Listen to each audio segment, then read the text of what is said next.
Hola a todos, en este video vamos a aprender proposiciones condicionales. Probablemente han escuchado enunciados como el siguiente. Si A, B y C son lados de un triángulo rectángulo, entonces el cuadrado del más grande es igual a la suma de los cuadrados de los más pequeños. Este es nuestro viejo conocido, el teorema de Pitágoras. Ahora, la mayoría de los teoremas en matemáticas son de este estilo. ¿Qué quiere decir? Que siempre vamos a tener un sí y luego una proposición como esta, y luego un entonces, y luego otra proposición. Este es el primer ejemplo que vamos a ver de lo que se conoce como una proposición condicional. En términos formales, si tengo una proposición P y una proposición Q, entonces con estas dos proposiciones voy a formar una nueva proposición utilizando el siguiente conector.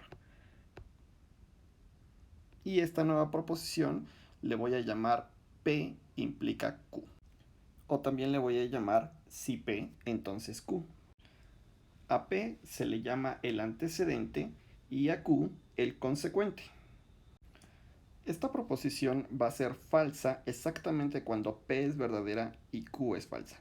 En todos los otros casos, la proposición P implica Q es verdadera. En otras palabras, tengo la siguiente tabla de verdad. Si P y Q son verdaderos, P implica Q es verdadero. Si P es falso, Q es verdadero, entonces P implica Q es verdadero. Si P es verdadero y Q es falso, como les dije hace rato, solamente en esa situación esta P implica Q es falso. Y por último, si ambas son falsas, entonces P implica Q es verdadero. Ahora, esta tabla de verdad la vamos a tomar como definición. Veamos algunos ejemplos de proposiciones condicionales. Este ejemplo servirá para dar alguna motivación de por qué la definición de P implica Q es tal como está en esta tabla de verdad. Entonces, una proposición condicional uno lo puede interpretar como una especie de promesa. Entonces, la promesa solamente va a ser rota si yo les digo algo y luego hago otra cosa diferente a lo que prometí. Nuestro ejemplo es el siguiente. Veamos esta proposición. Si el tianguis está abierto, entonces compro fruta.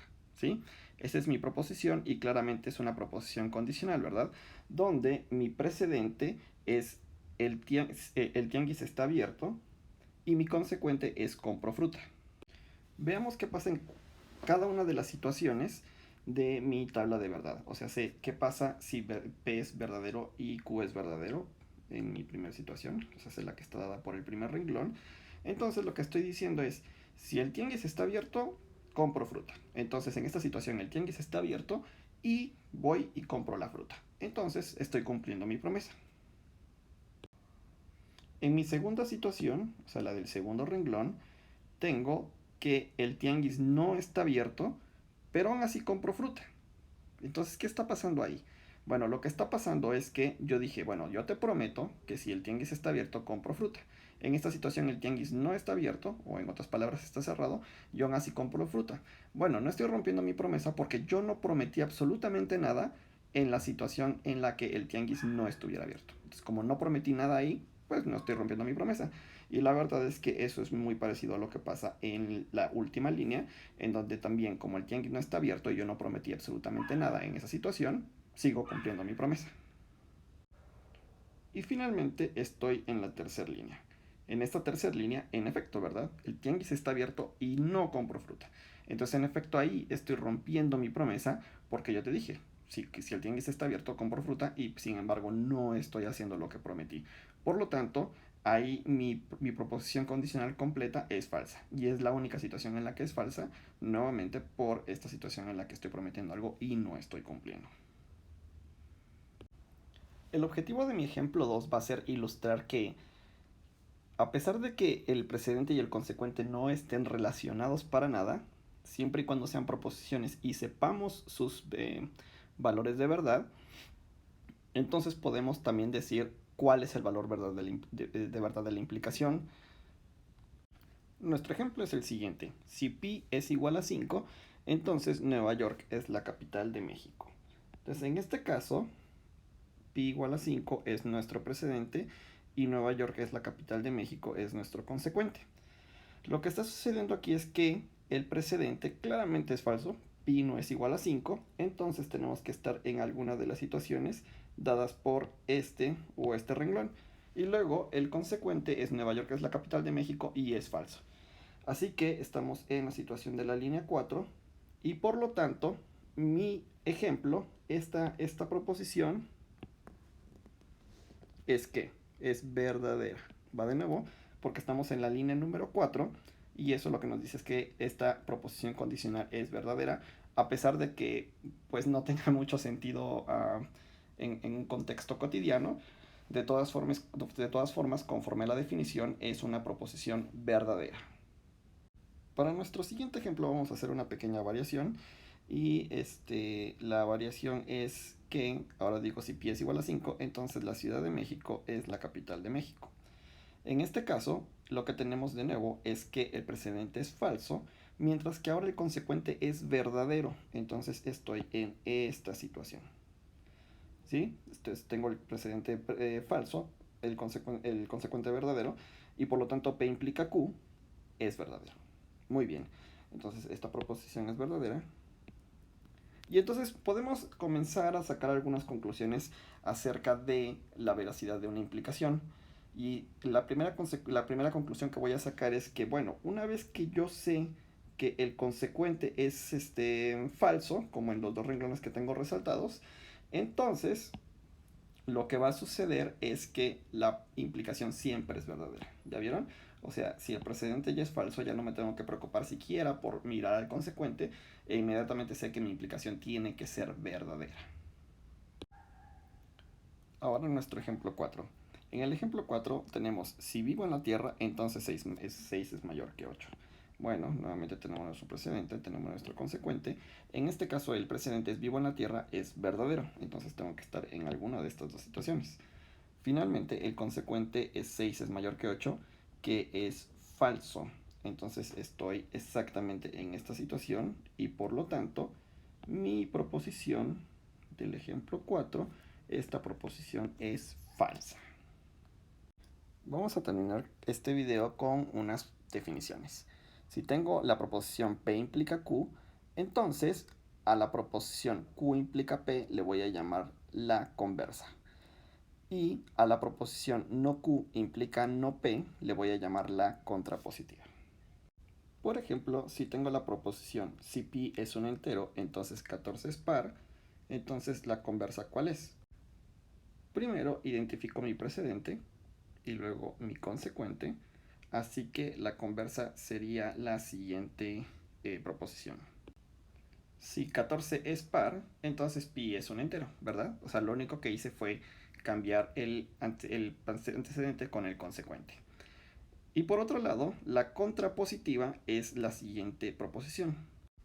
Si 14 no es par, entonces pi no es un entero positivo. Si se dan cuenta, aquí puse la negación del consecuente inicial y como consecuente aquí puse la negación del precedente de mi proposición original.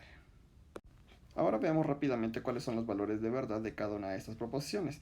La primera dice, si pi es un entero, entonces 14 es par. El precedente es falso, y entonces pues una vez que es falso yo ya sé que toda mi implicación es verdadera. La conversa es, si 14 es par, es verdadero, entonces pi es un entero que es falso. Si tengo verdadero y falso, entonces esto es falso. ¿Ya vieron? Y finalmente con la contrapositiva es si 14 no es par, ese ya es falso y por lo tanto este es verdadero. Ya ni siquiera tengo que checar el consecuente. Entonces, por ejemplo, lo que podemos concluir de nuestro ese ejemplito es que si tengo una operación P implica Q, que es como esta que tengo aquí, entonces la conversa no necesariamente tiene el mismo valor de verdad. O sea, la conversa puede ser una proposición esencialmente diferente. Y bueno, no puedo decir nada acerca de la contrapositiva porque pues en este caso medio verdadera, pero lo que va a resultar es que en efecto la contrapositiva siempre es equivalente a la implicación original. Vamos a ver nuestro último resultado, es un teorema, Y es acerca de que, como en el ejemplo, P implica Q es equivalente a no Q implica no P, o sea, si P implica Q es equivalente a su recíproca, y P implica Q no es equivalente a Q implica P, o sea, no es equivalente a su conversa. Para demostrar ambos enunciados vamos a hacer una tabla de verdad. Entonces, para mi tabla de verdad ya dibujé el esquema general y vamos a rellenar la tabla de verdad juntos. Entonces, para P, pues bueno, esto podría ser verdadero, falso, verdadero o falso, y para Q pues podría ser verdadero, verdadero, falso y falso, y con esto cubro todas las posibilidades para P y Q. Ahora, lo que debo de hacer es rellenar la tercera columna, donde digo P implica Q. Entonces aquí voy a utilizar la tabla de verdad que define P implica Q. Ahí está mi tabla de verdad que apareció mágicamente. Y ahora sí puedo rellenar con toda confianza, ¿verdad? Aquí es verdadero, verdadero, falso, verdadero.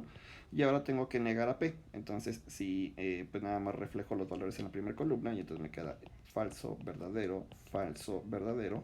Y luego no Q sería falso, falso, verdadero, verdadero. Nada más reflejando los valores de la segunda columna. Y ahora sí, voy a calcular los valores de verdad de la contrapositiva. Entonces, para la contrapositiva, de nuevo utilizo mi tabla de verdad, esta que me define mi implicación. Y bueno, tengo que utilizar para esta, pues, esta como precedente y esta como consecuente. Entonces, falso y falso me da verdadero.